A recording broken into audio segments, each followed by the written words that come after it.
자카르타 연합의 아름다운 아침입니다. 다 함께 사도신경으로 신앙 고백하겠습니다. 전능하사 천지를 만드신 하나님 아버지를 내가 믿사오며 그 외아들 우리 주 예수 그리스도를 믿사오니 이는 성령으로 잉태하사 동정녀 마리아에게 나시고 본디오 빌라도에게 고난을 받으사 십자가에 못 박혀 죽으시고 장사한 지 사흘 만에 죽은 자 가운데서 다시 살아나시며 하늘에 오르사 전능하신 하나님 우편에 앉아 계시다가 저리로서 산자와 죽은 자를 심판하러 오시리라. 성령을 믿사오며 거룩한 공회와 성도가 서로 교통하는 것과 죄를 사하여 주시는 것과 몸이 다시 사는 것과 영원히 사는 것을 믿사옵나이다. 아멘. 제14장.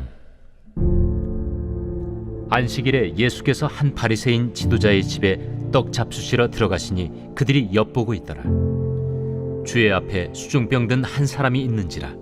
예수께서 대답하여 율법 교사들과 바리새인들에게 이르시되 안식일에 병 고쳐주는 것이 합당하냐 아니하냐.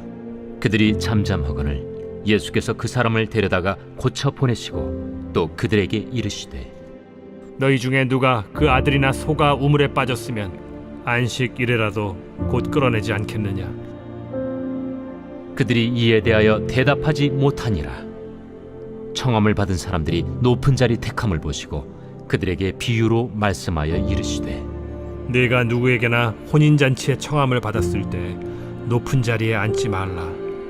그렇지 않으면 너보다 더 높은 사람이 청함을 받은 경우에 너와 그를 청한 자가 와서 너더러 이 사람에게 자리를 내주라 하리니 그때 내가 부끄러워 끝자리로 가게 되리라. 청함을 받았을 때 차라리 가서 끝자리에 앉으라. 그러면 너를 청한 자가 와서 너더러 벗이여 올라 앉으라 하리니 그때야 함께 앉은 모든 사람 앞에서 영광이 있으리라. 무릇 자기를 높이는 자는 낮아지고 자기를 낮추는 자는 높아지리라. 또 자기를 청한 자에게 이르시되 네가 점심이나 저녁이나 베풀거든 벗이나 형제나 친척이나 부한 이웃을 청하지 말라. 두렵건대 그 사람들이 너를 도로 청하여 네게 갚음이 될까 하노라. 잔치를 베풀거든 차라리 가난한 자들과 몸 불편한 자들과 저는 자들과 맹인들을 청하라. 그리하면 그들이 갚을 것이 없으므로 네게 복이 되리니 이는 의인들의 부활 시에 네가 갚음을 받겠음이라. 샬롬. 자카르타 연합의 아름다운 아침입니다. 고난의 주간을 함께 보낸 후 부활 주일을 맞이하였습니다. 그리고 오늘부터는 우리가 부활 주간을 보내게 되지요. 어제 설교 때도 말씀드렸지만 우리가 고난 주간은 일주일 보내는데 부활의 능력은 부활 주일만 우리가 보내는 것 같아서요. 그래서 저는 이번 한 주 정도는 적어도 이번 한 주 정도는 우리가 부활 주간으로서 부활의 생명을 가지고 살아가자 이렇게 저녁에 나눴습니다. 여러분 오늘부터 시작하는 이 하루 또 이 한 주가 부활의 능력을 맛보는 한 주 되기를 소망합니다. 자, 오늘부터 다시 우리 누가복음 말씀으로 돌아왔습니다. 누가복음 14장 1절부터 14절의 말씀인데 오늘 주님께서 이 세상을 살아가는 지혜 두 가지를 말씀해 주십니다. 첫 번째 지혜는 네가 어느 자리에 청함을 받게 된다면 그 자리 중에 가장 말석에 앉으라는 말씀을 주십니다. 우리가 청함을 받았다라는 것부터가 우리를 소중하게 생각하고 귀하게 생각하는 VIP로서의 대접을 하겠다는 거 아니겠습니까? 그러니 청함을 하였고 그 잔치에 초대를 했겠죠.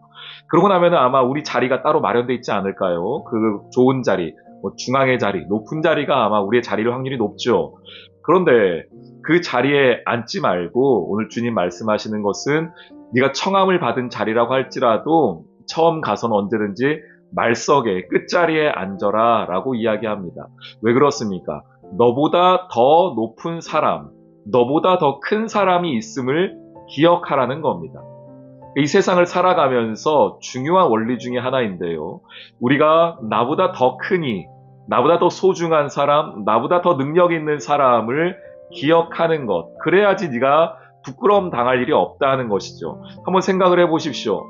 그 잔치에서 그 자리에서 내가 제일 중요한 사람인 줄 알고 중앙의 자리에 앉아 있었는데 얼마 지나지 않아 더 중요한 사람이 왔다고 죄송하지만 그 자리 좀 비켜주시겠습니까? 라고 말한다면 얼마나 창피한 일입니까? 그래서 이 말씀은 너보다 더 큰 이가 있다는 것을 기억하라는 뜻입니다.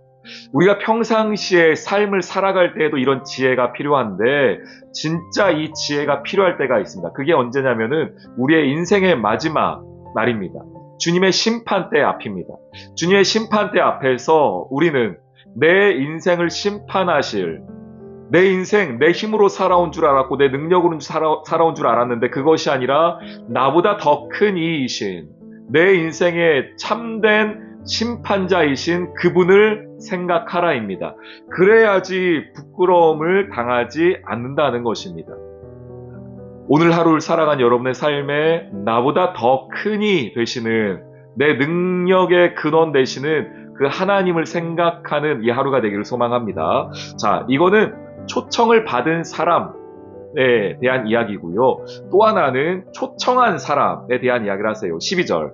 또 자기를 청한 자에게 이르시되 네가 점심이나 저녁이나 베풀거든 벗이나 형제나 친척이나 부한 자들 청하지 말고 오히려 가난한 자, 몸 불편한 자들, 저는 자, 맹인들을 초청하라고 말씀하십니다. 왜냐? 너에게 힘을 될까 싶어서 그런 사람들을 초청하면은 오히려 너를 도로 청하여 너에게 가품이 될까? 그러니까 내가 더 많은 것을 갚아야 할 상황이 될 수도 있다는 것이죠. 그런데 나보다 연약한 자들은 너에게 갚을 것이 없기 때문에 그들에게서는 오히려 감사만이 있게 될 것이다 라고 이야기합니다. 그러므로 14절 그들이 갚을 것이 없으므로 내게 복이 되리니 이는 의인들의 부활 시에 네가 갚음을 받겠음이라. 그 사람들에게 베풀어 주면은 그들은 갚을 능력이 없기 때문에 오히려 하나님이 너에게 갚아주실 것이다 라고 말씀하세요. 우리 사도행전 20장 말씀인데요. 사도행전 20장 35절 말씀에 예수님이 이렇게 말씀하신 적이 있어요. 또 주 예수께서 친히 말씀하신 바 주는 것이 받는 것보다 복이 있다 하심을 기억하라 라고 이야기하고 있습니다. 같은 맥락 아니겠습니까? 우리 인생에서 주는 것이 받는 것보다 복되다 라고 말합니다. 왜 그렇습니까? 주면은 하나님이 분명히 갚아주실 것이기 때문입니다. 게다가 내가 주는 그 대상이 나에게 줄 수 없는 연약한 자라고 한다면 더더욱이 하나님께서 갚아주실 것이기 때문에 너는 받을 것보다 주는 것에 더 기쁨을 누리라고 말씀하시는 것이죠. 우리가 주는 것보다 받는 것에 익숙한 사람들입니다. 주는 것보다 받는 게 기쁜 사람들인데 오늘 성경의 가르침은 주는 것이 받는 것보다 복이 있다. 하나님이 그것을 분명히 갚아주실 것이다. 너보다 연약한 자를 돌아볼 줄 알아라. 이것이 오늘 성경의 가르침입니다.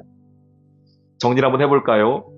청함을 받았다면 어디 가라고요? 끝자리에 가라고요. 나보다 더 큰 일을 기억하면서. 내가 누군가를 청해야 한다면 나를 도와줄 만한 사람, 나와 함께 할 만한 능력이 되는 사람, 그들이 아니라 오히려 나에게 이득도 되지 않고 나를 도와줄 만한 능력도 없는 사람들을 하나님이 오히려 돌보아 주라고 말씀하십니다. 그러면 그들은 갚지 못하지만 하나님은 갚아주신다는 것. 여러분 오늘 이 하루 이 말씀을 기억하며 하나님이 갚아주실 것을 기대하며 우리의 주변을, 우리의 이웃을 돌아볼 수 있는 이 하루, 겸손의 하루가 될 수 있기를 주님의 이름으로 축원합니다. 아멘. 오늘의 기도. 하나님, 예수님이 앉아 계셔야 할 곳을 내가 자리 잡고 있는 것은 아닌지 돌아봅니다. 높아지고 싶은 욕망에 빠진 저의 교만함을 용서하시고 주님께서 허락하신 자리에 감사하며 살아가도록 인도해 주세요. 또한 자신을 낮추시고 우리를 구원해 주신 예수님을 닮아 이 땅에서 하나님의 나라를 세워가게 해 주세요. 예수님의 이름으로 기도합니다. 아멘.